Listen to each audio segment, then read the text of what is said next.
Well, welcome to the Unboxing the Office podcast, episode 3 times the charm. I'm very excited about the guest we have on today. Let me tell you, not only because he graduated from Michigan State University. Go Green. Go Green, knows the shirt, my alma mater, right? But also because he's an experienced executive not only in athletics, not only in senior living, not only in investments, but also was a walk-on to the Michigan State Spartan football team as a quarterback during Nick Saban's time, before Nick Saban was Nick Saban, so to speak. Jeremy Barkey, welcome to the podcast. Thanks for having me, Bernie. Oh, my honor. But first, a word from our sponsors, Hot Logic, the alternative to the microwave in the vending break room and the corporate break room. Hot meals on the go. Now back to our program. Jeremy, I have to tell you, corporate culture is something I'm all about. And of course, something that you speak to, which I forgot to put that in your intro, which is really the most important part because it's a challenge that we see today in the corporate world. But a lot of that boils down to leadership. And leadership is something you speak to at length. But all leaders are confronted by challenges in their life. They look like they're all put together. They look like they got it all going on. But each and every leader that we see in our lives, at some point, reached a moment where they had to question what it was that they were doing. I got to ask you, and I apologize for putting you on the spot. What was that moment for you? Yeah, that moment for me was as an athletic director at Chelsea High School in Chelsea, Michigan. So I was 32 years old, got what I thought at the time was my life's dream job. You know, I was a high school football teacher and coach up in Holly, Michigan, where I was able to do that. I think I was there 8 or 9 years, something like that. Enjoyed that. And football's been a part of my story. I love sports. I love all of that. I was a U.S. history teacher. We even taught a couple sections of world religion as an elective, which was fun. I got to use my Michigan State world religions minor to do that. But I knew right there in my early 30s, I was starting to stir a little bit and see, okay, well, what's next? You know? So my mind naturally went toward, in that industry, the progression is when you're done with the classroom, you start moving into administration. And so for me, with sports being my background, becoming an athletic director was a pursuit at that point in time I wanted to engage in. So I did, and got a job in a wonderful place, a wonderful district. We ended up living in Chelsea, Michigan for what was 11 years. Beautiful town. And it is a beautiful town, beautiful community, great people. But I was pretty immature as a leader. I can honestly look back and reflect and say my intentions in that season were pure and good. My approach sucked, Bernie. It was just not good. There's a lesson I had to learn in leadership. And you can see this stuff scrolling through Facebook or whatever today. But the bottom line is bosses have authority, and authority really doesn't do much to garner followership, right? So when I walk into a role thinking, oh, it's my resume, it's that great interview I put together, it's these great ideas I have that are going to engender followership, that was just a wake-up call that I had to experience. It's none of those things, It truly is how well you serve people, how well you connect with people. It's only through serving people that you earn influence, and influence as a leader is when you have magic, right? It's the boss that directs the work traffic and says, here's where we're going to go. It's the leader that captures the heart of the individual and says, yes, we're going to do these things, and all the while we're going to grow together as people. Because at the end of the day, as much as we want to talk about work-life balance and the personal side of us, the professional side of us, we're all under one canopy. We're all the same human, And so I ended up, through failure, learning some of those lessons. And then I'm a person of faith, as you know. Yes. By the grace of God, he gave me another platform, another opportunity to apply the lessons learned. And that next opportunity just set up a whole series of events that changed trajectory and all that stuff. Not just for my career, but most importantly for me as an individual. So what is this platform you're talking about? Ended up getting a job at Ann Arbor Skyline. There's some details about, more of that failure that I share openly in my book. I love talking about failure. Yeah. And I'll share as much. Subject matter expert in the area of failure. I think if we're all honest, we all have some expertise there if we're willing to share it. Yes. Right. But hey, I was at a spot. I'll just fast forward, cut to the details. The leadership in our district, I was about 1.5 years into the role. Just kind of pulled me aside and said, Jeremy, we're not so sure this is working so well. We think you're a great guy. No question you're talented, but it might be time to start keeping your eyes open. We've all had that moment. And boy, it's a punch in the gut, Yeah. Even to the point where we ended up basically putting in for another job that I was asked to put in for. So it was good that even while I was kind of internally going through this failure, God had allowed other people that I built relationships with to still think highly enough of me to not be, they were completely unaware of the situation I was in, where I was at, but reaching out to say, hey, there's an opportunity in our district. Would you be interested? And even that for me it's an act of God. I was going through this personal thing where I couldn't see past my failure. My pride, my ego. I didn't even tell my wife about the real deal of why I left this job. Well, we might not want to say that on camera. Yeah, well, she knows now. Okay. And this won't be a surprise to her. But it was about 2.5, 3 years after where I said, I just want you to know everything. And here's why that happened. Just so you know. And I remember her saying, wow, really? Holy cow. And she's a sweet person with a big heart. And she conveyed like, sorry you had to go through that on your own. And the reality is I didn't have to go through that on my own. But my ego, my pride forced me to go through it alone. Yeah. We don't talk about marriage often on this podcast, but you bring up an interesting point and something I've struggled with in my own marriage. Sharing failure with your wife. Yeah. How did the act of telling that story, sharing that failure, transform your marriage? Here's what I remember. I remember it not being easy. I remember it being, difficult because we're still, in my faith walk, I'm learning how to let the spirit get more space and learning how to put things of the flesh to the side, but I'm still haven't perfected that, right? Grace of God allows me to grow in that every single day. And I know that when I do, I'm a much better version of myself. I like it. I like what I see when it's happening, but I wake up every day in my flesh. Yeah. And that's that daily surrender. But I would say back to the question with my wife, it's really on me to choose to own whatever it is I need to own if that relationship is going to be what it is. And, there's things that come up in our marriage, whether they're professional ones, like the ones I just mentioned, personal things that we encounter, where we really are given the opportunity to say, am I going to lean in with this person? I think our failures and what we misunderstand as people, they really serve as Velcro for greater connection. Wow. I think of the 32-year-old version of me that thought a pristine image and, like I said, resume, interview, all the things, we're going to just wow people with how impressive this young guy was. Yes. And that's going to be like, take us to our destination, my leader. And obviously I'm playing that up a little bit, but it's the exact opposite. The next opportunity that I did get as the athletic director at Ann Arbor Skyline High School, which is a phenomenal opportunity for me, was different. I took a totally different approach. I accepted the fact that really at the end of the day, nobody cares about your resume. Nobody cares about whatever title or accomplish. At the end of the day, as human beings, we kind of want to know about what's going to impact us. Yes. At the end of the day, how is this going to impact me? How is it going to impact the thing that I'm interested in pursuing, the vision I have for my career, the growth that I'm interested in experiencing? And at the end of the day, when you realize all those prior experiences were just about building sort of a stable of experiences for us to draw from, that's all really the value it is. And then we just get into every relationship one by one, try to understand the person, understand the human, and really like the model of Christ, serve them as best as we can. And that serving doesn't necessarily mean doormat and making every wish come true like a genie in a bottle. Serving means I am going to hold myself accountable to challenge and try to inspire you every single day. And I can't challenge and inspire you effectively if I don't know you. So in that equation, I have to be less and you have to be more for me to have that understanding. And again, it's another thing. I've grown in that journey. Certainly haven't perfected it, but it's worth growing it. But just to clarify, sharing that experience with your wife You're still married, right? We're still married. How long? Yeah.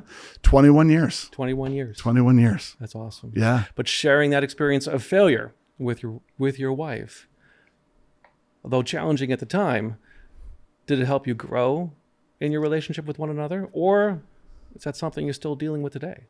Hey, I still, if I'm being honest, it's still not easy for me. Sharing a failure. Wait, you're still failing? Yeah. Jeremy, what's going on? It's happening. I gotta admit. I fail every day. Yeah. I'm failing right now. Yeah. We're at 9:30 a.m. and I already don't have enough hands to count today's failures, right? So the reality is I wish I could say that one moment, that one admission of failure, opened the doors to full and complete transformation. And no, because my flesh is still involved in the equation, right? So, but I have learned what helps is when you look back and you realize, like I said, failure can be Velcro. Wow. It can be rocket fuel. Yes. Because it's those real experiences that help us connect, not some shiny Teflon version of us, which, by the way, nothing sticks to Teflon. Yes. There's a lesson in that for leaders. Yes. When you think you have to present shiny Teflon, just remember nothing sticks to that. Yes. What sticks to is honesty. And we can be thoughtful as leaders. People don't need to know all of our stuff, but just the honesty of, hey, we're humans pursuing a common thing together. It's my goal to keep that vision clear so that we mitigate drama. But at the same time, I want to know how you working toward that vision, how I can help you grow in that same pursuit. And that's really the joy of leadership, because on the other side of leading that way, you get relationships. And that's really what adds to the fullness and joy of life, is meaningful relationships. And like I said, even those I've had the opportunity to serve since those lessons learned, Lord knows I haven't done it perfect. But with that pursuit, with that goal in mind, it has been life-changing. It has been a good thing. So, and I didn't even mention you're a published author. That's new. I really buried the lead on this deal. Hey, it was supposed to happen this way. How did you move from, of course, a professional in athletics, a thriving career in athletics, and now it's corporate culture. It's Captain's Light. Yeah. How did Captain's Light come about? Well, there's a significant bridge in there that I should mention. So I'm the athletic director at Ann Arbor Skyline High School, and a parent that had a couple boys go through our programs, who I'd also say now is a friend of mine, so I'll mention him by name, Dan Hughes, if you're out there. We're calling you out. Hi, Dan. Dan asked me out for a cup of coffee, and long story short, said, hey, in the relatively recent history here, we've purchased a senior living business. And Jeremy, I'm looking for somebody to do team leadership and culture. And if you'll trust me, I've seen what you've done with teams leadership and culture here. I've got a spot for you on the team. I think my first question to him was like, are you sure? I knew nothing at the time other than, a budget that my school district gave me every year. I never had to worry about P&L, never had to worry about this whole thing called revenue. Yeah, I just knew I had a budget teed up for me every year that I got to spend as I saw fit and all the things. And I said, are you sure? He said, just trust me. I'm sure. The only reason I entertained it, number one, is we had built our own relationship. I was able to engage him as a parent, a supporter of our programs. So that relationship, we were probably 2 years into that before he ever said, let's give this thing a try. But then also, hey, I'd gotten to know enough of him to know that whatever he was doing was kind of working. Yeah. He's a successful guy, and I learned a lot from him and our banter. We both kind of loved leadership dialogue and nerded out on some of that stuff.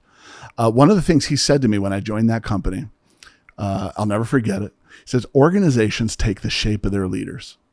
So when I say for him, hey Dan, what does this mean? Like, you want me to help build a leadership curriculum? And we had a good team of people work on that. Like, what's the goal? And he just simplified it and said, Jeremy, organizations take the shape of their leaders. And I'm not talking about me, right? And he's the CEO of the thing, moving the thing. While that's true for him, his focus was at every one of these senior living communities. That community will take the shape of that leader. Basically, Jeremy, you've built football playbooks. I need you to build a playbook for how leaders become the person that we want that community to embody. He recognized the talent, and he brought you into it. He recognized something. Yeah. And so I got the privilege to serve in that. Yeah. For 6 years. 6 years. It was 4 years on the HR side of it. That's Story Point Senior Living. And so So I don't know how much of this information you want, so I'll keep it brief. The first 4 years were basically HR for Common Sale Investment Group, which is the parent company. Oh, sure. Of which Right. Story Point Senior Living is sort of the flagship. Got it. But it was during that COVID time where Dan, really tough Wow. on the senior business, Courage seen by everybody from the frontline care staff, which, by the way, they demonstrated the most courage and bravery during that time. Yes. Stories we couldn't fill up 10 podcasts with the courage and the Yes. heroism of folks serving seniors during that season, especially. But I saw it even in people at home office that had to make tough decisions in a leadership team. So it was unavoidable everywhere, but he leaned into that hardship, endured. And during that season, changing my role was one of the adjustments that he made.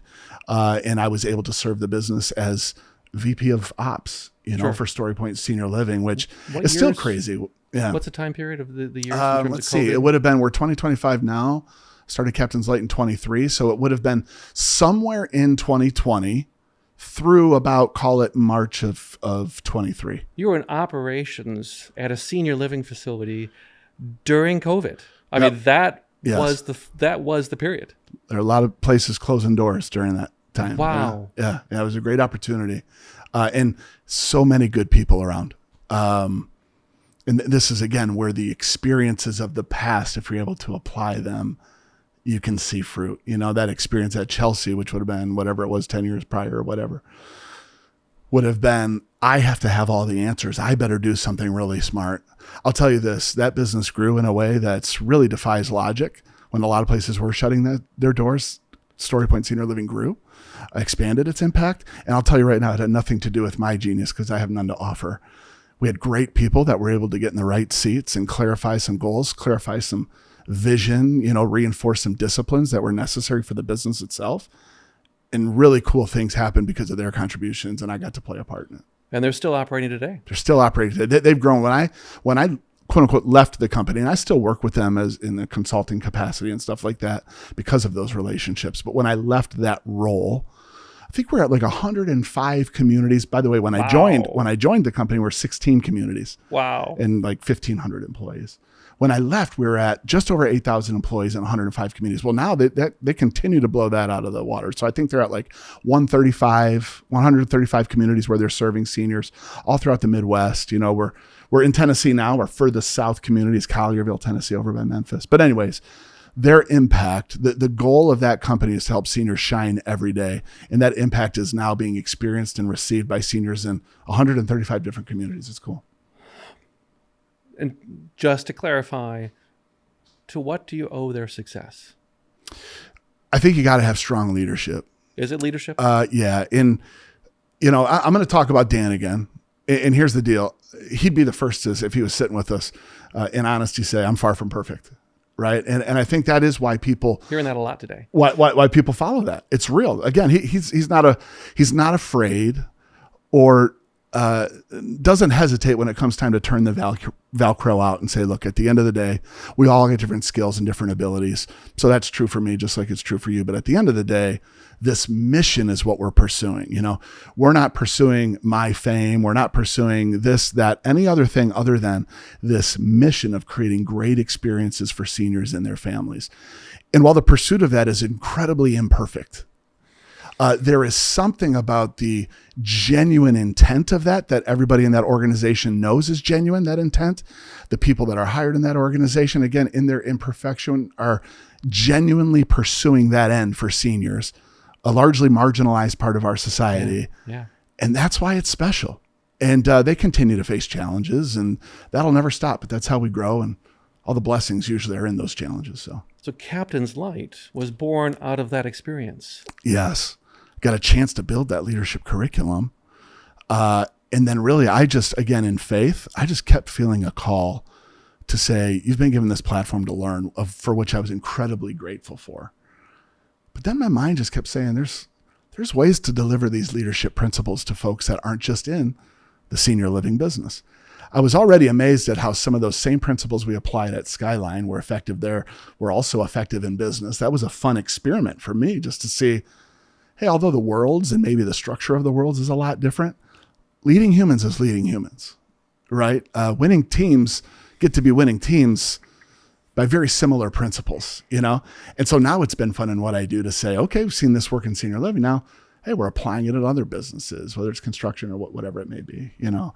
And so it's been a blast of a journey, and it continues. You know? So the pillars of Captain's Light: cultural alignment, leadership development, servant leadership. Mm-hmm. Are those, was that the model that they used at StoryPoint? Yes, yeah. There, when our core team kind of built that, we gave it a moniker of the servant leadership principles. We just massaged it a little bit. Now we call it the servant leadership essentials. And it's funny, what was built when I joined the company, and I think we built that, we finished it, I want to say 2018. Life doesn't stop and we don't stop learning. True.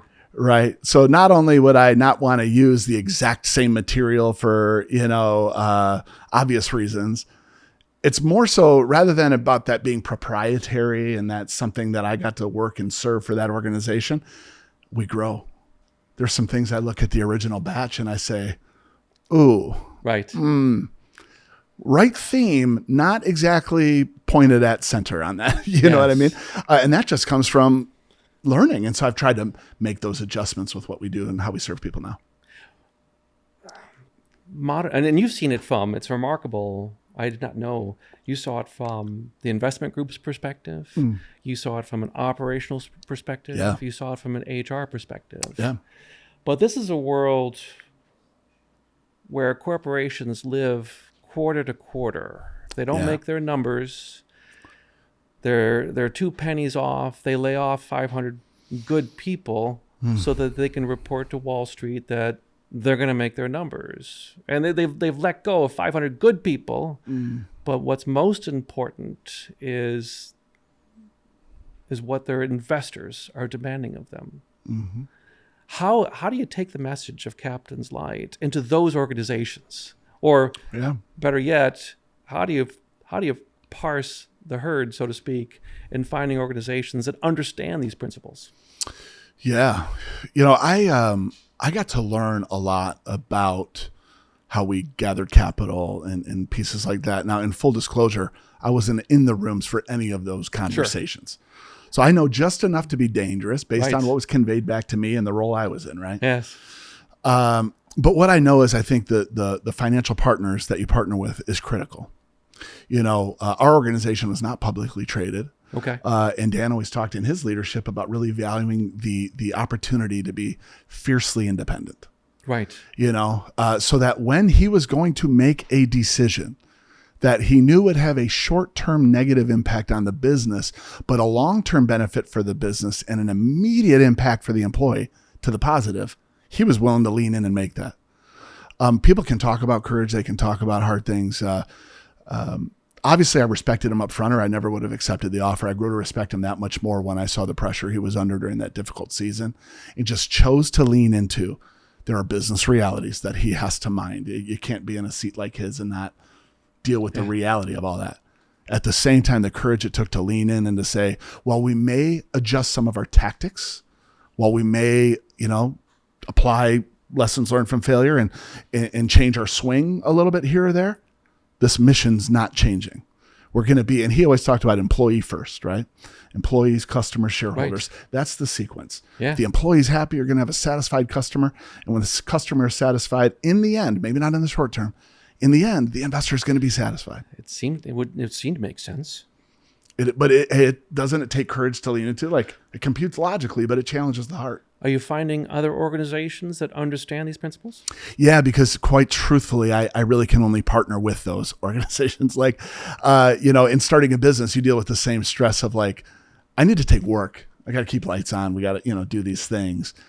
But I'm really interested in the impact. And when I do servant leadership, when I do a 10-month program with a team of leaders, whether they be executives or leaders in the operation like I had, whatever that might be, this thing only takes and grows if I am met with that belief. Right. That building the individual builds the business, grows the impact. I try to discover whose mission that truly is and isn't just marketing speak. And usually you can get to that pretty quick in a cup of coffee or a round of golf, whatever that might look like. And if there's a sincere interest in investing in people, in humans, and also I'm a competitive guy. That athlete in me has never left. Also a desire to win. Yeah. I get excited in those scenarios, because while I far from have all the answers, I found some magic in applying what I've learned on the people side of things to the functional expertise, the technical expertise that business owners in their field have. There's something cool that happens as a result, and it is growth for the business. It is growth for the individual. And so for me, I'm really only spending time with people that are coming to the table with that approach. There's a lot of people that hear all the stuff we're talking about right now, and they think, yada, yada, yada, kumbaya, what a bunch of nonsense. What's my quarterly look like? Yes. Isn't it funny, though, in investment, like for us as we invest, and they always say there's this reality of the market. It's this climbing ladder over time. So when we go through hiccups like the one we just went through, yes, we see the 401k and we're like, ugh. There's that soothing reminder that says, yep, we're in one of these down cycles. But if you just hang on and you hold it out, right. Like look what's happening to the market. That's really the same message you're trying to send to business owners. When you make those investments in people, there's going to be a hiccup on the bottom line for a short period of time. But the benefit of building humans only grows your impact, only grows your business. You're retaining people that you've invested into because they care about being a part of the culture that you've created, which is probably a whole other topic we can talk about, right? And over time it grows. But that requires some faith, because when you got less money coming into the bank this quarter, all it feels like is I lost. But you didn't lose. You paused to go forward, right? So I'll put you on the spot. Yeah, here we go. Is Lakewood Construction one of those firms? Oh, they absolutely are. Okay. 1,000%. Yeah. And that's one of the great parts about doing that. You know, I got to know their leader, their CEO, again, prior to me ever pitching what I do professionally. I think the only thing tougher than being in the senior living business during COVID is being in the construction business. The construction business is a tough business. It's a people business. It is. But how are these principles possible? Yeah. In the construction trades? Low bid wins, biggest mistake wins. These are cliches, but they're true. Yeah. Well, they have a motto, Lakewood Construction, and one of their goals is to build raving fans. Sure. And they understand that raving fans aren't built through marketing materials per se, and they've got some great ones. They partnered I'm with a marketing guy. You keep hurting my feelings. and I love marketing. I wish I was smarter in marketing, because you see its value. It is so value driven. Where I'm going is, unless there's an integrity between those materials and the impression that's left with every customer, that's where the value, like the power of good marketing that says very succinctly to people, this is what we do. Like, I always love Story Points marketing. Story Point, shine every day. That's what we want to do for seniors. And it conveys a powerful message in 3 words. The genius of that, I'm amazed by. Here's the reality. If we don't live that, we devalue that genius. You know, we have to live it. The client has to know that when a hard conversation had to happen, that there was ownership, there was honesty. Because at the end of the day, everybody already knows, if you've lived enough life, you're never going to find a perfect anything. Right. But if I can get somebody that owns their stuff and is honest, and at the end of the day, I'm satisfied with the product that we partnered on, we're going to do business again. But it takes courage, again, to own it. It takes courage not to point the finger and make 3 excuses why you couldn't live up to what you committed to, you know? And when that starts to happen, all those wonderful marketing materials, they don't jive with people's experience. And that's when it breaks, you know? I got to tell you, hearing those words, organizations that understand the value of investing in people in the day and age in which we live are extraordinary. I love it. I love it. Yeah. What I heard from you, and help me if I understand this correctly, if they don't see it, you can't show it to them. Yeah. There's no integrity, and that's worse than not saying anything at all. I think you'd be better off just putting your sign in front of the place where you do business on the street and do zero marketing apart from that, than to say, we're about this, and have the experience be completely to the contrary.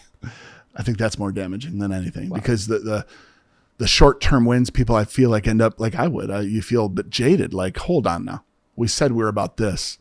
And while I'm not expecting perfection, I'm a realist, and I know if the absolute direction and momentum is completely opposite of what you say it is, right, I'm out. What you do speak so loudly, what you say I cannot hear. Oh, that's huge. Yeah. That's huge. Absolutely. I'm a marketing guy, as I suggested, so I'm full of cliches. Hey, and I honestly, I learned so much from me being in education. I've got a buddy at StoryPoint. His name is Jonathan Reston, and he's grown in that organization. But when we first joined, he was the head of marketing. And as a friend, you need friends in your life that don't just tell you what you want to hear. Yes. You're probably already learning. I know we had dinner last night and here we're talking. Bernie, I like words. I like talking. I like people. I like conversation. I'm getting that sense about you. So good friends like him have helped me. And I hope it's demonstrated in conversations like these, understand that you don't always have to use a ton of words, but it's using the right words appropriately that is most impactful. And so the genius of marketing that is that, I just admire it so much because it's hard for me to do. Well, quarterbacks are known to always have something to say, good or bad. Yeah, right? I guess so. So okay, let's go back to Captain's Light because I'm obsessed with corporate culture. Cultural, and I'm going to play the devil's advocate here, right? Mm-hmm. The cultural alignment. What does that mean? Yeah, we want your people to live the stuff that's on your marketing materials. That's in its simplest form. That's what it's doing. When we coach people, we talk about the importance of belief behavior alignment relative to our confidence and our integrity. So when I hear stuff like, hey, we all love that word integrity. Like, yes, I want to work with people of integrity. There's a certain weight, and we know that people view words and terminology different, right? And so integrity could be so loaded. It can be uber moral, uber righteous, and to some people may feel so heavy where it's like, I want to be a person of integrity, but it almost sounds like, if I'm honest, I can't. I try to simplify it and say, no, you absolutely can. Here's the simplicity of integrity. It's the alignment of your stated beliefs and your daily behaviors. That's what it is. I can handle that. That's crazy talk. Who does this? I don't understand. Hey, now it's incredibly hard to do that. But I can wrap my mind around the simplicity and start working toward it. My stated beliefs and my daily behaviors. I've lived in seasons of my life, personally and professionally, where I knew what my stated beliefs were, and I was a fraud. Hey, and by the way, you live enough life, you get skills that make you adept at not even letting the outside world see that. Right. But when you look in the mirror every day, you know it, right? Who was I? Was I a great version of myself? Heck no, I wasn't.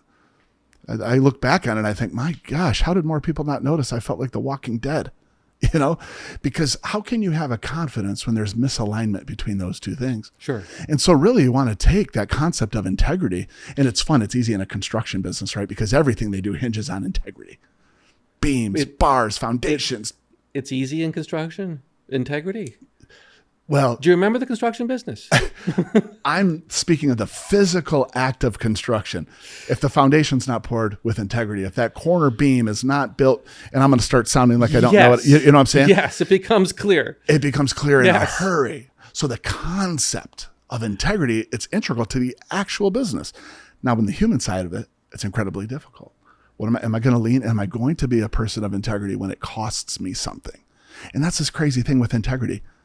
To live it, it absolutely costs. If you get into the integrity game and say, I'm going to do this as long as it costs me nothing, you might as well stop playing right now because it's going to cost you. But again, it's that short-term hiccup for the long-term benefit. And you got to have the faith that benefit's there. Well, I'm going to shift gears for just a moment here because we chatted about it just briefly before, but you're in a business of helping businesses that are for humans, by humans. Yeah.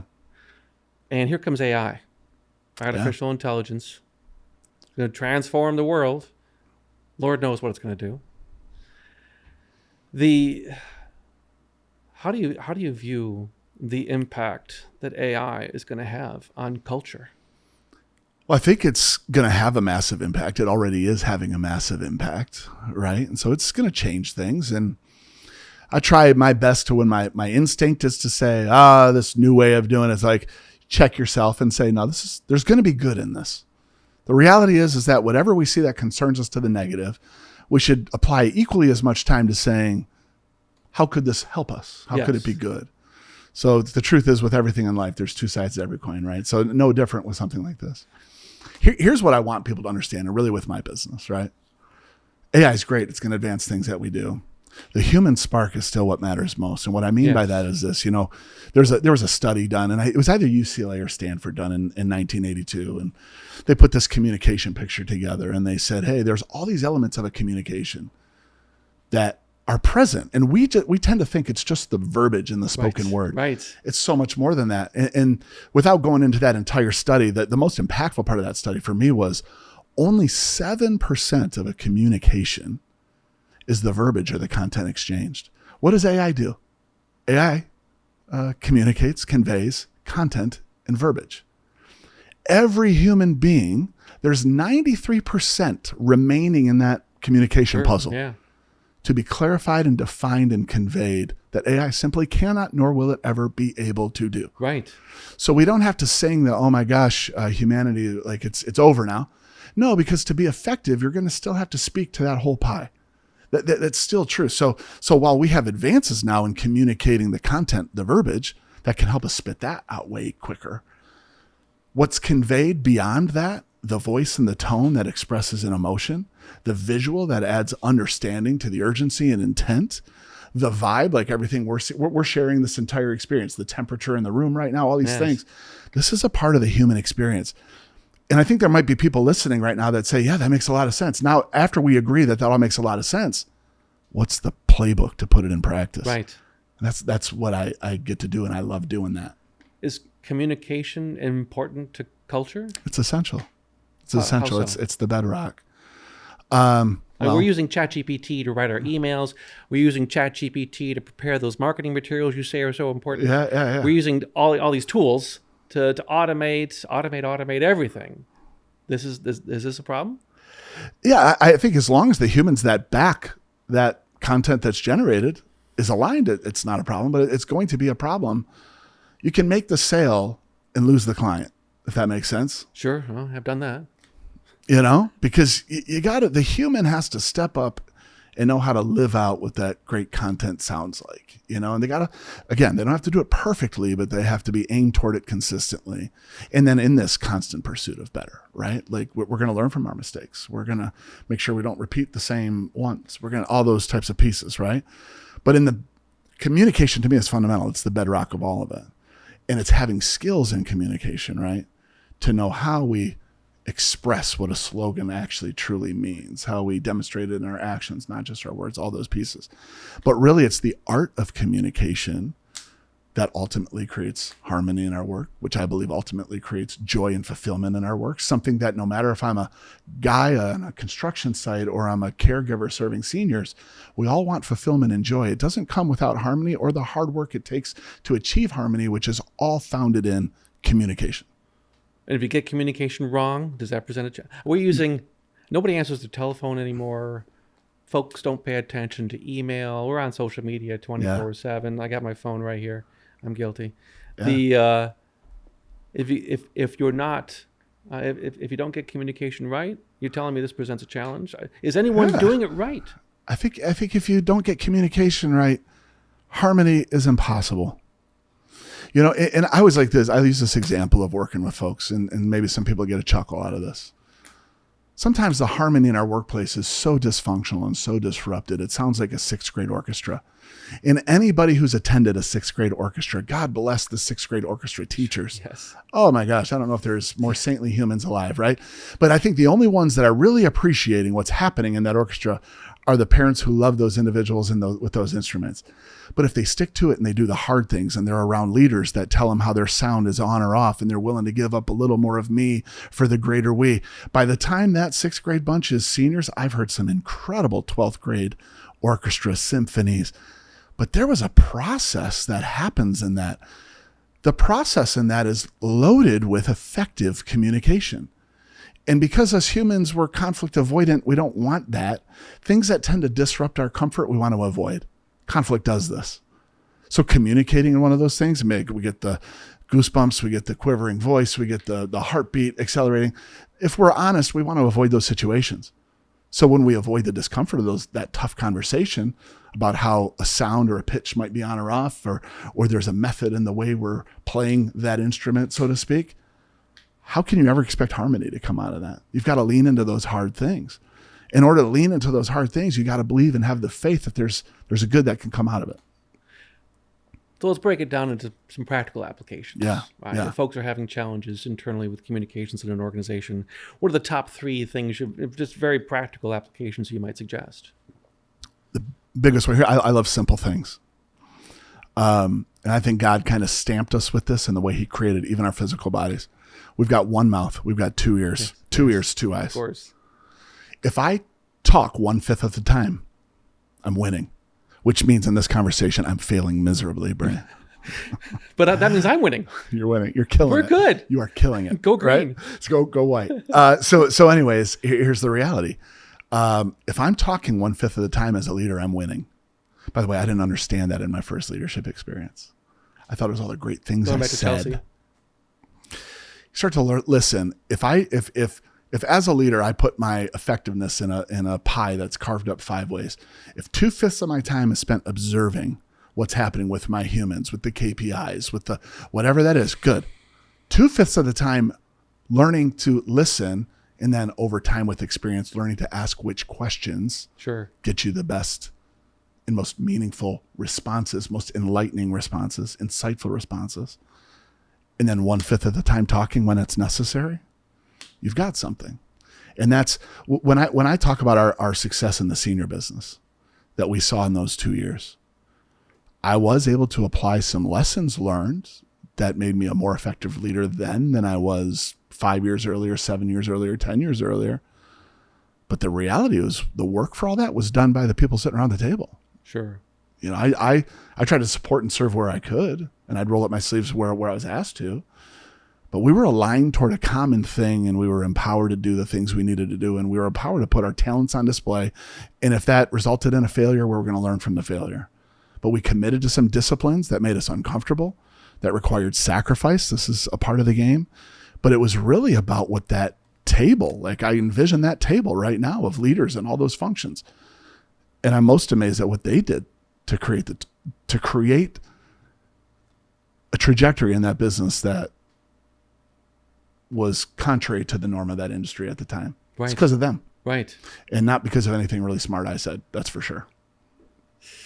So communication, obviously this is important. Yeah. Some of the challenges we're also dealing with today, work from home. We have a distracted workforce. Yeah. We have folks who are not engaged. Yeah. Right. How important is engagement to corporate culture? I believe it's everything to retain people.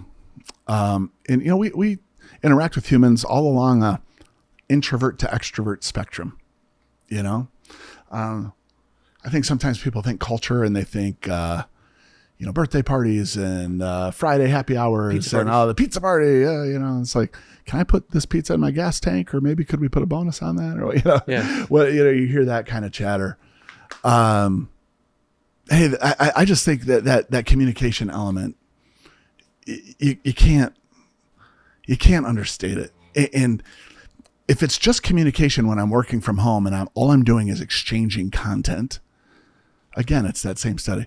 We're leaving out 93% of what I'm trying to convey. And as it relates to us building our relationship, which by the way is required for us to build trust, which by the way is required to win. Yes. Show me a talented team. Can I use a sports analogy here? Well, please. So I'm a Detroit kid, right? Yes. Warren specifically. My first area code in life was 313. Yeah. Go Pistons. Go 313. Okay. The reality is this. I think of that 2004 Pistons championship team. Sure. Where if you ask me to name the starting 5, I'll tell it to you because those were my guys, right? But most people can't. Meanwhile, if you look at the Laker team that they beat that year that had, I think, 4 Hall of Famers on it, 8 All-Stars, whatever. Somehow we beat them. I think it was 4-1 in that series. That is the evidence of collected talent doing the job does not equate to success. What the Pistons had were guys that were for each other, agreed to sacrifice. Right. And of course, they were not dog meat from a talent standpoint. These guys are in the NBA. Yes. They're obviously great at what they do. But the reality, what bonded them was their willingness to sacrifice for one another and trust one another. That's what elevated. That's why the 2004 Pistons with that roster, in comparison to that roster of the LA Lakers, won a series four Sure. to one, Yeah. which, by the way, everyone prognosticating that series said it was just going to be one of the most lopsided. I remember Stephen A. Smith listening to him. Oh, this is just a silly finals and a waste of our time. And Right. let's just give the rings to the Lakers. You know, it was a cute little run the Pistons had. But no, this team had relationship. They trusted one another. They sacrificed for the cause, and they were champions. And the beauty of sport, it's a microcosm of that. Like when I look back on sport, the reality is I don't have much to hang my hat on. I was a scout team quarterback. I'm so grateful I got to do it at Michigan State and have all those wonderful experiences, play for Nick Saban, what all that looks like. I'm grateful for that. But I got a real problem if I'm hanging my hat on who I was as a football player. You know, Yeah. What I try to grab from all that, and I've learned even in coaching young men in high school, it's sports are a great vehicle for learning about life, as are the arts, as are all these other ways. But sometimes we get lost and we forget the greater purpose and benefit of those things, and we make it about the dunk or the touchdown. But anyway, all that to just say, interaction is so key to building trust. Your question was, do we have issue with becoming more remote and be more detached and more based on I do think it's an issue. I also believe there's a balance that can be found, but at the end of the day, if we're not building relationships and building trust, you're not building champions. Probably AI is taking over our communication infrastructure. Work from home, our separate, and social media are building walls between us, separating us. Yeah. It's neither of these trends really play to the concepts of what you're talking about engagement, retention, building teams. What do organizations today do to combat that? You can't reject them entirely. Yeah, I mean, my humble opinion would be, again, acknowledge what AI should be used for. You know, like, again, the last thing I ever want to sound like is sort of the old guy sitting on his back porch saying, get off my grass, you know? So I'm not saying AI is bad because it's not what I know, and it's not, the benefits are so clear. But I think we have to be really intentional about channeling it toward where we see its greatest benefit and not allowing it to just like a machine gun spray. Just, this is just going to make life easy now, because what's not going to change is the human component of everything. Spraying information is not going to create sustainable results. You're going to get a short-term win, but if you're going to win enough to be a champion, it's going to require team. It's going to require human interaction. That's what delivers sustainable results. We live in a celebrity culture, right? It's all about the notables, right? Whether it's athletes in the NBA, particularly now, it's all about celebrity athletes. In Hollywood, it's celebrity Hollywood A-list actors. And these celebrities are building brands today and doing very well with it. We seem to have lost touch with this concept of team building. How do we get that back? There's like the $1 million question, right? It starts here. We talked about the slow hiccup of, we believe, and everything I've just said, which I don't need to restate, says an investment in human interaction leads to a better long-term result. Yeah. We just have to have people that are courageous enough to pause when the immediate bottom line doesn't look like it's optimized, by pausing in drawing some hard lines around values relative to human interaction being one of the chiefest among them, right? Until somebody says we believe this and we mean this and we're willing to sustain and sacrifice in the short run for the long-term gain, that everyone's just kind of chasing after the same thing, trying to make the bottom line look as pretty as it can, as quick as it can. I just happen to believe that fails ultimately, you know? So I think that the leadership, in my opinion, of the organization has to say, hey, we're going to harness what's good about this new technology. Let's learn all the ways this new technology can be used. Let's be curious. At the same time, let's put it in the proper position on the team. It doesn't get to play all the jobs, you know? It's got to function. Let's figure out what it is and make sure it meshes with those other functions. Well, I love that. And we know that you don't back down from a challenge, so you're the man for the job, to be sure. But I gotta change directions one more time, because it's come up a couple times. And yes, we did say a prayer before this podcast. Yeah, we do. I'll never back down from an opportunity to give all the glory and praise to my Savior, Amen. Lord Jesus. Amen. But does faith belong in the workplace? Yeah, I think it does. And when I say that, if you leave it there, I think it could be a lightning rod, because people's impression and perspective is, what did he mean by that? Right. Some people are out there saying, absolutely. Sounds like he loves Jesus, and there's going to be a Bible on everyone's desk tomorrow. Right. Of course. That's a great idea. Hey, without the tools and the understanding to understand why the heck that would be, maybe it's an awful idea. You know what I mean? Relative to, what does that mean? You say, does faith belong in the workplace? I say this, obviously faith, inherent in the definition, believing in something we cannot see. Yes. So what does this tell us? Well, the best organizations have leaders that can convey, by the way, that's communication, that can convey vision effectively. There's a proverb in that Bible we love that says, without a vision, the people perish. Without a vision that says, I'm going here and I'm assessing what I'm going to have to sacrifice myself to get there with my team, I've got to have faith in something I don't see yet. And it's up to the leader to convey that effectively. There's a playbook for that, right? There's a way that we do that, right? Yes. So then beyond that now, if I as a leader want this team of people, I realize my own deficiencies. I've got my pride and my ego in check to know I can't do it all. I just look at this talented group around me that if I'm able to harness the best of them toward accomplishing a vision that can affect the world positively, help them grow. And by the way, when you're helping them grow, you're impacting their families, you're impacting communities. The multiplication of impact when you invest in an individual is endless versus I've got a bottom line goal that I'm trying to meet by the end of this quarter. Yeah. And so a person has to get to a spot to realize, and by the way, I think a lot of that, we don't have to dive too deep into this. It's like, why do I have to have that target hit this quarter? Obviously there are real professional pressures around that. But I think a lot of the reason is we're afraid of what other people think. Sure. This is where the faith is real. I grew up introduced to faith at a young age, and I'm grateful to my parents for it. If I'm also honest in my faith journey, a lot of it was pretty an empty religion. That was the things I did. Does that make sense? Like, sure. There's a lot of good stuff in that book. And here's the 10 commandments in Exodus. And if I do those right, and I do my best to live the Sermon on the Mount that Jesus gave in the New Testament, in the red letters, all of a sudden I start putting a to-do list together and I miss the heart of it. I miss the essence of it. The essence of all of it, the 10 commandments, and Jesus talked about this, is to love God above all things. That's our audience of one. When I get to a spot in my faith journey because of a relationship I've built with Christ, that's not based on my religious activity, but it's based on my pursuit of a relationship with the one who made me and loves me unconditionally. When I do that, I'm off to a good start. That helps me love. That helps me. The second part of the big command is love your neighbor as yourself, like golden rule type stuff. Sure. When we get that sequence right, now all of a sudden we're alive and we're feeling fulfillment, not because of our ability and our own strength to check some boxes and do some things, but because we start to see really the power of God moving in and through us, There's scripture in 1 John that says, greater is he that is in us than the one that is in the world. He's basically saying, with me, you have the power of God inside of you.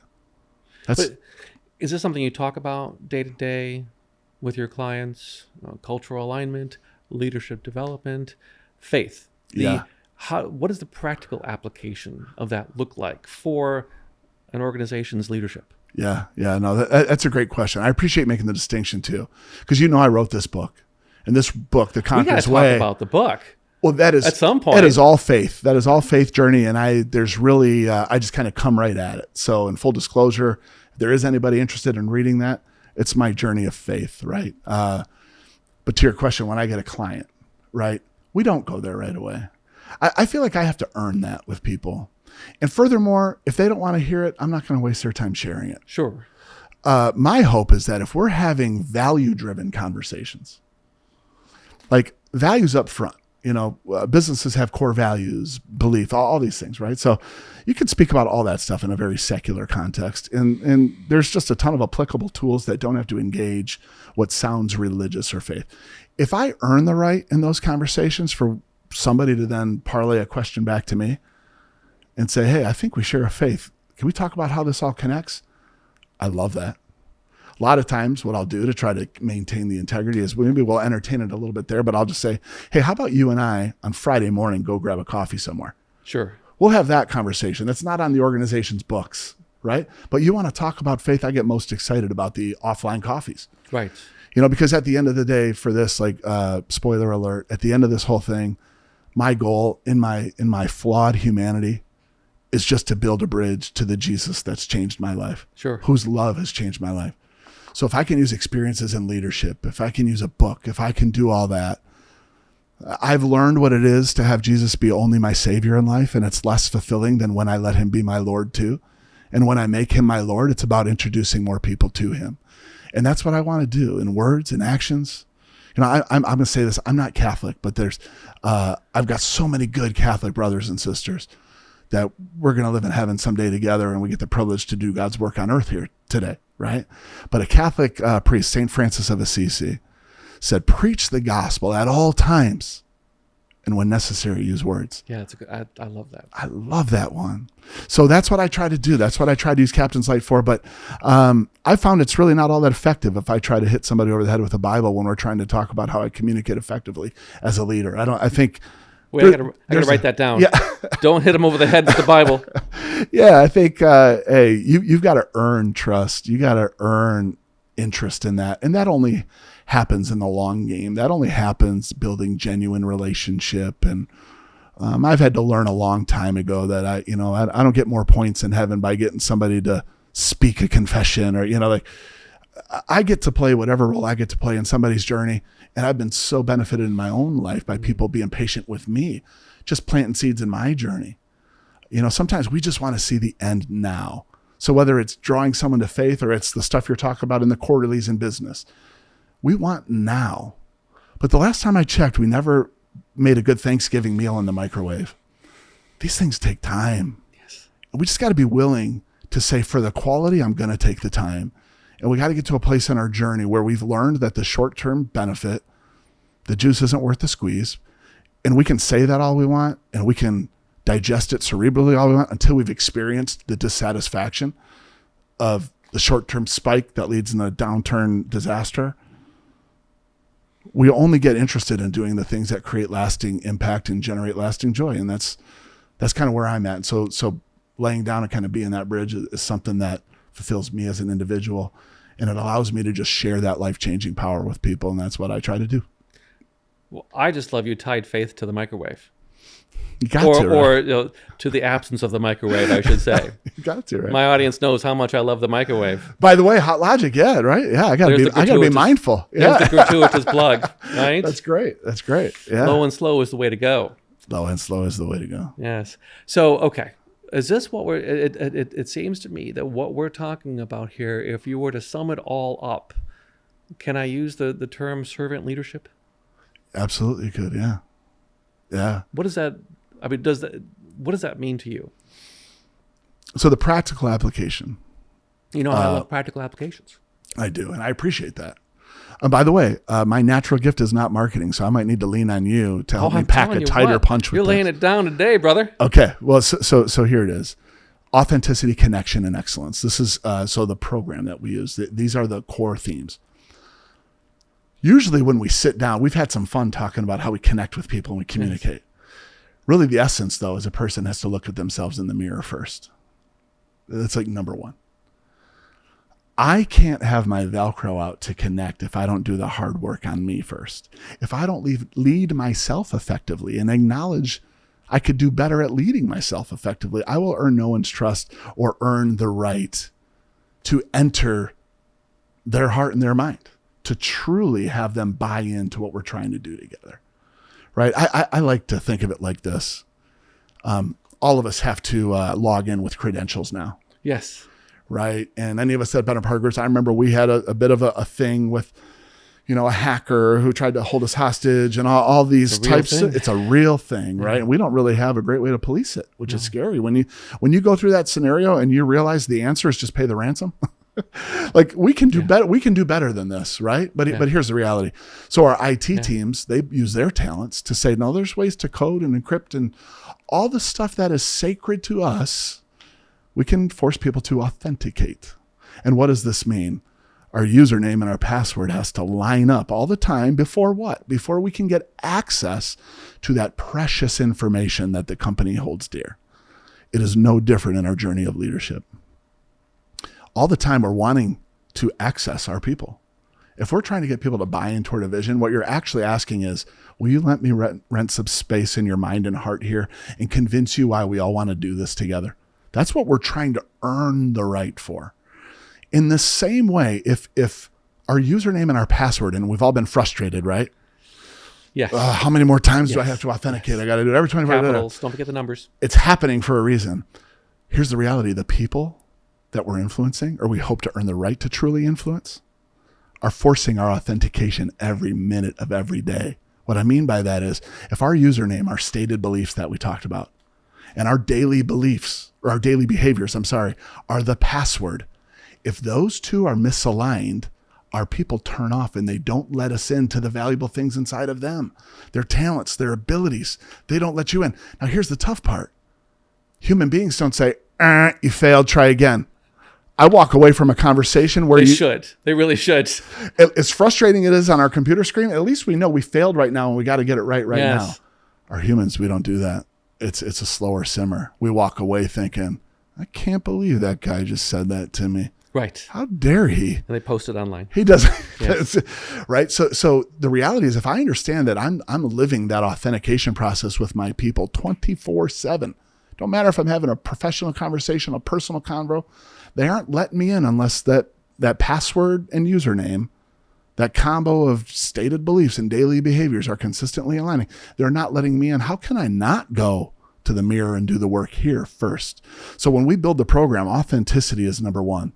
We talk about core values. There's a core value exercise we walk folks through in that.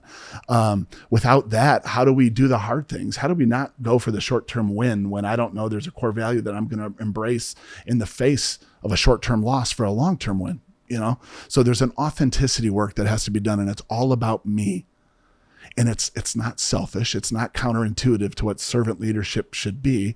I always like to use the example of the airline hostess, right? Or flight attendant. Right? I shouldn't have said host. The flight attendant that says, hey, if we hit some turbulence, masks are going to fall. And they always say, what next? What do they say next? You Bernie? first, and then your children. And why do they do that? They do that because if you try to help people in a less quality version of you, you're actually going to do more harm than good. And how many leaders do we know that have great intention, but they're trying to help people in a less quality version of themselves? They're doing more harm than good. That was me in my first leadership opportunity. Great intentions, but I wasn't having those mirror moments. I wasn't honest about who the heck are you, Jeremy? What do you stand for, Jeremy? Yeah. Because at that point in my career, the title felt pretty good. The pay raise felt pretty good. Those things don't last. And they're certainly not what engender followership. So if I spend the time to say, you know what? My authentic me has to be right. It's not selfish, but if I'm going to pour out to others, I better get this straight. That's step one. And then step two, connection, how I connect to somebody else. And then excellence, in short. How do we now pull all this together as a team and accomplish it together? That's a basic 3-point breakdown of what we try to do. I'm a big cybersecurity freak. Authentication is I'm all about it. And I've never heard a better way to summarize servant leadership. That's who we are. We got to authenticate. That is awesome. I got to say this, I haven't done many podcasts, but I thought it was so cool how your vision for this whole thing was for us to have a meal last night first. There's so much energy that we'd be figuring each other out right now, and it would be in the way. But we kind of got the authenticity block out of the way last night, so now we can just have an easy conversation. In order to be my authentic self, I have to admit, I picked it up from Tucker Carlson. That's one of the things he seems really smart. He seems really smart. He's a firebrand. I love a lot of the things he says. I hate some of it. But like a buffet, you take what you like, you leave the rest behind. Yeah. So I learned that from him. So but that is I never thought about it as an authentication. Okay. Yeah. So Captain, we had to do some gratuitous promotion because I love everything you said. I'm not opposed to it. Right. Captain's Light. Yeah. Website. Yeah. Tell us what the website is. Tell us how to find out more. It is a short little business card. So captainslightconsulting.com. And I got to check with my daughter, Izzy. Izzy, that is correct. Yeah. And you can also type in Captain's Light, because if you don't want to put the He whole said he thing in wasn't a there. marketing guy. I am not. I got a phone a benefited friend. from better. Yes. So anyway, so Captain's Light will get you there, but captainslightconsulting.com, I think, is the full banner. And it's really simple. I'm kind of a simple person too. So I don't think you're simple. I think you say you're simple. Here's what I I think. think there's a lot to you, my friend. Here's what I think. Because of good people around me, like I said, buddies like my friend Jonathan Rest and my daughter, who's a marketing student at Michigan State, if there is a lot going on here, maybe there's too much. I don't know how much of it is good or bad. Here's what I know. It's useless if it's not simplified for an audience. So I've learned to fall in love with simple. Yes. And in the genius of all geniuses, Albert Einstein, I think it's his quote that says, the true genius is found in making the complex simple. Yes. So it's like, we can't untie a tangled knot if we don't understand the knot. Sure. So you got to get in there, but the goal is to simply untie the thing. Yes. Yes. So anyways, but thank you for the chance to speak about Captain's Light. This is what we do. So there's executive coaching. It's coaching of core leadership teams. And it's really about developing leaders is what it's doing. And our little marketing slogan is we want to impact lives by equipping leaders. Right. The leader has an exponential impact. It's not just the human being that you're directing work traffic for. Yeah. You have an incredible opportunity to elevate a human being's life experience. And when you do that, you're doing that through them, not just to them, and all the people that they touch. It's an incredibly humbling endeavor. Thank God we don't have to be perfect to do it. Right. Yes. Thank God, because I'd have nothing but failure to speak of. But by His grace, I've got some successes to speak of because I've learned many times through those failures. But the successes do help you validate the things that work. And that's what we try to bundle. And even though they're born of intense complexity and a lot of stress, I don't have gray hair for an accident. They do convey pretty darn simply. Oh, yeah. So thank you for the book. Yeah. I'm going to get an autograph copy. Oh, fantastic. I know folks are jealous. But how do other folks get the book? Conqueror's Way. Yeah. Now that we've heard so many good things about it, we've got to get our hands on it. How do folks get it? Yeah. theconquerorsway.net. Yes, Izzy? Yep. Okay. So it's a .net, not a .com.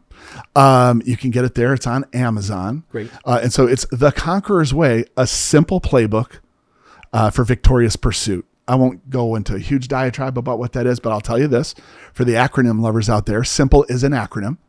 There's a 6-part framework about a journey of faith that I've learned. The essential elements of this faith journey are surrender, identity, mentality, purpose, links, meaning our associations, and the ability to endure. All 6 of these perfectly modeled by our Lord and Savior, Jesus Christ. But I try to give just enough of my real life experience, the failure of the first leadership opportunity, I try to give just enough so that the content itself is applicable and it's authentic.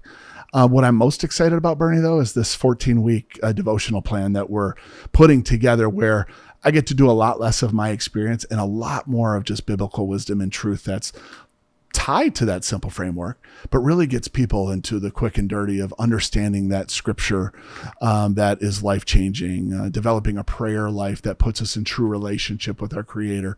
That 14-week devotional and workbook that's aligned with that work that you're referencing, thank you, The Conqueror's Way, is designed to do that. And I'm really excited about that. So we're just going to see where God takes it, and I'll just keep making mistakes and hopefully landing on some successes along the way. I expect many to be sure. But it's gratuitous self-promotion because culture is something that's always been important to us. We think it's under threat by AI. We think it's under threat by disconnection and social media. Yeah. So the more warriors, such as yourself, that are out there fighting the good fight to communicate to people that if we don't help folks to become their true and their best selves, it doesn't help anyone. We need teams. We do. We don't need stars and celebrities. That's not going to get the job done. We need teams, and that's how you build teams. That is, and what I love doing, I am fully aware of those pressures that are financial and those who lead. There's a lot of times society looks at the person that's the head of an organization and they think must be nice. They're putting money in their pockets based on all the whatever. As soon as you get close to some CEOs and leaders of that capacity and aptitude, and you discover the ones who have a genuine motive for doing what they do, and all the sleepless nights, and all, man, I understand those pressures. Those pressures are real. What I hope to convey to people in what I do is, if this all sounds like kumbaya, let's be nice and let's be happy. By the way, if it is that, it is a waste of time. Yes. That's not what we do.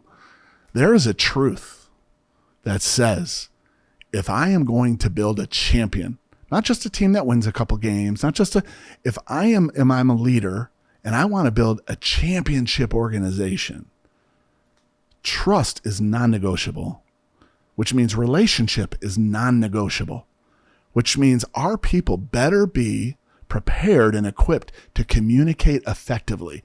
They need to lean into difficult conversations. They need to have a sense of emotional intelligence that, hey, I can't just say whatever I feel. I can't jump straight from stimulus to response. There's a whole process for how we receive a stimulus. Take a moment, pause, think through it before we deliver our response. Like, that's just one little nugget of this deal. This thing is about pausing to create the champion, the slow burn. Right? How did you say it? I love that. Low and slow is hot logic. Yes. We cook low and slow, right? Slow temperature. That's the best way to go about it. That is the best way to go. Yes. Who wants a burnt steak? Yes. I don't. Yeah, the microwave does not do anyone any favors. Right, exactly. No, sir. Okay, exactly. I can't let you go because, of course, you were a sports star, right? Oh, you are. You had your moment in the sun, right? I know you got some stories.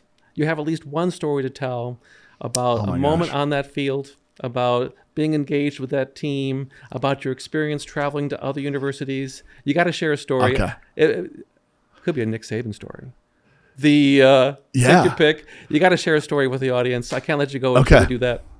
Hey, here's one. I'll give it to you. It is a. I'm putting you on the spot. Hey, okay. So here's where it is. In my youth, this is another one of those things I didn't like to share with people because it was a reflection of a failure. But Coach Saban, what I thought was incredibly difficult in the moment, and quite honest, I resented him for the way in my youth and my immaturity. I look back and think, what an awesome lesson he gave me. What an awesome lesson he gave me. The way I got to Michigan State, I won't bore you with, but anyway, is unconventional because Bernie, I was not a star of any kind. I know what it takes to play in the Big Ten. I've not done it myself. The grace of God, I got there. Yes. But you got there. That is good enough to hang on. All by itself. It was good enough to hang on. But people ask me, hey, did you get to play? And I say every day, Monday through Friday. Because the reality was I was headsets and a ball cap on game day. Yep. But here's the deal. I transferred to Michigan State before transferring was kind of in vogue in the norm. Right. My true talent level was at that NAIA level. I went to a school called Olivet Nazarene University, and there's a whole story behind that that's fun, but that'll be too much. I'll keep it pithy here. The bottom line is I get there through a set of circumstances where they saw some film and they said, we got a roster spot for you. Okay. So I got there. I got an injury playing IM hoops on a weekend. It was not a football related activity. Right in front of my first spring conditioning. Oh my God. Right in front of my, so you're a walk-on. You're already on thin ice. Right. They don't owe you anything. Right. The first hurdle, the first miracle is they say, all right, we're going to let you rehab with all of our people, which by the way, the people it's great resources. These people are great at what they do. And they got me back. I tore 3 of the 4 ligaments in my ankle and they got me back to ready. But unfortunately what it meant was when my team was sweating in winter conditioning, and everybody that's played college football knows the pain of winter conditioning. I was riding a bike because I couldn't be on my feet. I couldn't do those things. And the extent of that injury was so severe, it took me through 2 weeks of spring ball too. So I didn't actually put on a helmet and shoulder pads until I think we're practicing 3 days a week at the time. So maybe I had 4 practices left to make my first impression wearing that beloved green and white in the practice setting. Well, it wasn't much. There's restrictions on the number of people who dress. There's restrictions on the number of people who travel. I came into this.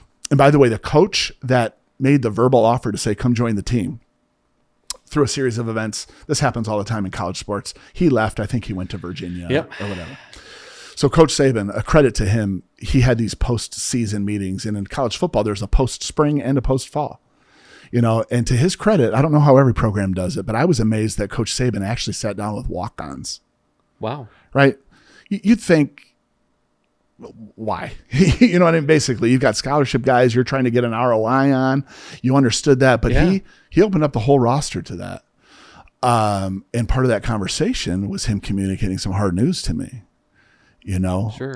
And the hard news was, hey, Jeremy, we're not going to put you on the fall roster. We think you're good culture-wise. We want you back, but we have a restriction how many guys show up August 1st. You're going to be a September 1st guy. Yep. Here's the immature version of me, and I think back to who I was sitting in front of, right? How old By the were you way, at the time, call it 18. Okay. I was young for my group, so I think I was 18 my sophomore year of college, whatever that was. Anyways, all I can think of is kind of an immature woe is me, and I'm thinking back to a promise that was made on a phone call where I left, the school. And now I'm basically being told, you're on the team, but you're not on the team is how I receive it, right? Sure. So he goes, how do we feel about this, And in my immaturity, I say, well, not great. Well, why not? Well, hey, I was promised by Coach X, who is no longer on staff anymore, right? That I would have a roster spot. And I just assumed that meant this kind of feels like I didn't have the words to call it bait and switch, but however I miserably communicated it was basically insinuating, hey, I was lied to, in my immaturity. I didn't say it that boldly. I conveyed enough respect in the conversation. But anyway, he leaned in and he said, who promised that to you? And I said, Coach X. He goes, well, guess what? I said, what? Piss on his promises. Wow. Tough love. Now here's the deal. In the moment, it sounds like, how awful. Right. You don't follow through on your promise. That wasn't the message. He went on to share with me, what you do in this organization is going to be based on how you perform and what you bring to the table every day. I've offered you a chance to come back in September, and maybe you earn that down the line. But bottom line is, Jeremy, we haven't evaluated you do anything athletically. We haven't seen you do anything. You haven't led a huddle. You haven't done anything. Why should I give you a camp spot? So if that promise was made on something that I don't know what it was made on, I'm telling you right now, you're going to have to earn it here. Wow. So piss on his promises. You can choose whether or not you want to come back September 1st or not. By the grace of God, he gave me enough wisdom to sit up straight in that moment. And I said, Coach, you're right. I apologize. And tell you what, I'll do you one better. As a walk-on, I'm going to stick around this summer for summer conditioning, which is not something a walk-on's expected to do. Sure. Right? Looked him in the eye, shook his hand. We walked out. For the rest of that season, when we saw each other, whether it be on the practice field or in the hallway, he never held that against me. Wow. He always gave me, how you doing, Jeremy? And it's not like we had deep, long, drawn out, meaningful, life-changing conversations, but he knew enough to call me out by name. He never held that immaturity against me. And Coach Saban obviously became Coach Saban. Sure. The version we had was a guy growing in his journey. And he applied some lessons too. Yeah. I think today it's cool to hear him talk about his early career failures. Right. Because now we see him as 7-time national champion, the greatest college football coach that ever lived, win records that won't be touched, all the things. Now we're reading in the media, he's a billionaire because of his Mercedes dealership. Right. He had a journey too. Right. And it's cool when you hear guys like him be willing to talk about some of those early things. But anyway, that's a memory that sticked out to me. And my lesson learned from that was every day's a new day and you got to earn it every day. A promise gets you in the door. If you're expecting a promise to be the thing that guides you somewhere, you've got something to learn. We're not entitled to anything. We're not entitled to anything. The 18-year-old, in that moment, I learned that lesson, and that's a great life lesson. Pursuing and approaching life with a default mindset of, you gave me the job, but now I've got to earn it. Yeah. Company X, Y, or Z, CEO, executive leader, you gave me the right to work with your team these next 10 months. It doesn't matter whatever got me that sale. If I jump in with those 8, 10, 4 leaders and I don't authenticate with them in a real way, that contract means nothing. Yes. I would just assume tear it up after a month if I haven't earned that. You know what I mean? And so that starts from that kind of lesson, but there's one for you. That's a great story. There's Mr. one for Barkey, you earned it. Hey, we try every day. We could have skipped ahead just to tell that story. That's the whole podcast right there. Hey, there it is. That's what we're trying to do. Wow, that's awesome. Thank you very much for coming on today.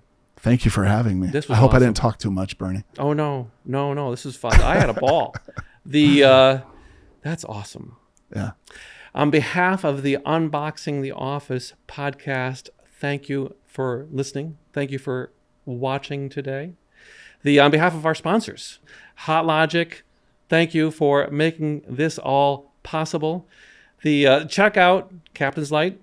Check out the book, Yep. The Conqueror's Way. Don't forget that. Yes. Perhaps if you DM me, maybe I can make arrangements to get you an autographed copy. No promises. But this has been great. I really appreciate your time. Thanks for the opportunity, Bernie, and I look forward to future conversations, whether they're with these mics or not. Yeah. Now let's do some arm wrestling. Hey, Can we let's do some go. arm wrestling.